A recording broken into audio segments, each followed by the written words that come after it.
Une vingtaine de robinets d'eau pour tout un quartier. Chaque jour, les habitants de Niali Beau Séjour se retrouvent ici pour récupérer de l'eau. Une denrée rare, très rare dans cette zone du 5e arrondissement de Libreville. L'eau coule ici, là. Mais nous qui sommes là-bas, en bas, là, partout, là, il n'y a pas l'eau. C'est seulement ici, là. Donc, nous sollicitons la SCG qu'ils viennent réparer, qu'ils viennent arranger cette situation-là parce qu'on ne peut pas rester éternellement sans eau. Une plaie pour les habitants qui doivent parcourir plusieurs kilomètres et transporter des bidons plusieurs fois par jour, en brouette ou à la main. Une absence criante d'eau courante et d'infrastructures qui provoque la colère. Bon, voici, on attend l'eau ici. Nous, on avait l'eau ici à l'époque. Pourquoi je dois souffrir? Non, on a les enfants. Vraiment? Moi, je fabrique mes gâteaux, mais je ne fais plus les gâteaux parce que quoi, il n'y a pas de l'eau.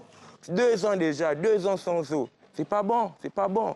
Le Premier ministre habite à côté, le ministre est un député à côté, mais ils ne font pas cas. Ils ne font pas cas. On quitte du Carrefour, on quitte de là-bas pour venir seulement là puiser de l'eau. Il y a des queues, si vous êtes là à partir de 17h, 18h, c'est pas la joie. Face aux privations et au stress suscité par le manque d'eau, certains habitants finissent par s'approvisionner dans des cours d'eau malgré la pollution et les risques pour leur santé. On vient par cette rivière, plein de microbes et de saletés. On la puise et on fait de la faire bouillir pour avoir de l'eau à boire. On demande vraiment au pouvoir public de savoir à quel moment la population de Niali est représentée. La SEG, la Société d'énergie et d'eau du Gabon, explique les difficultés par la hausse exponentielle de la demande par rapport à l'offre et la saturation des équipements de production et de transport d'eau, comprendre les usines et les canalisations. L'actuel ministre en charge, Séraphin Akouré-Davin, lui parle d'insuffisance d'investissement pendant plusieurs décennies, aussi bien en matière d'eau que d'électricité. Car là aussi, Libreville fait face à une crise énergétique qui se traduit par des coupures et des délestages réguliers.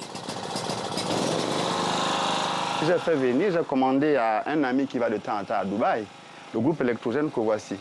Un achat cher mais nécessaire pour Michel Kobé. C'est grâce à ce groupe électrogène que cet enseignant pallie les coupures quotidiennes d'électricité. Pour s'éclairer, se divertir et surtout garder sa nourriture au frais. Mais peu de Gabonais peuvent se le permettre. Le surcoût devient vite exorbitant. Je paye mes factures d'eau et d'électricité à la SCG. Mais compte tenu des coupures et des délestages, je suis obligé d'utiliser ce groupe-là. Pour un réservoir plein, 10 litres, ça me fait 12 heures de fonctionnement, donc ça fait 6500 francs CFA. Je ne vais pas vous cacher, j'ai du mal à l'assurer, mais je n'ai pas d'autre choix. La plupart des habitants se contentent de bougies, de lampes solaires, d'ampoules rechargeables ou de transformateurs pour garder un peu d'électricité pendant les délestages. L'État a promis des investissements sur le long terme. Mais à 3 jours de l'élection présidentielle, les attentes en matière d'eau et d'électricité demeurent immenses dans un pays qui a régulièrement soif, en plus d'être souvent dans le noir.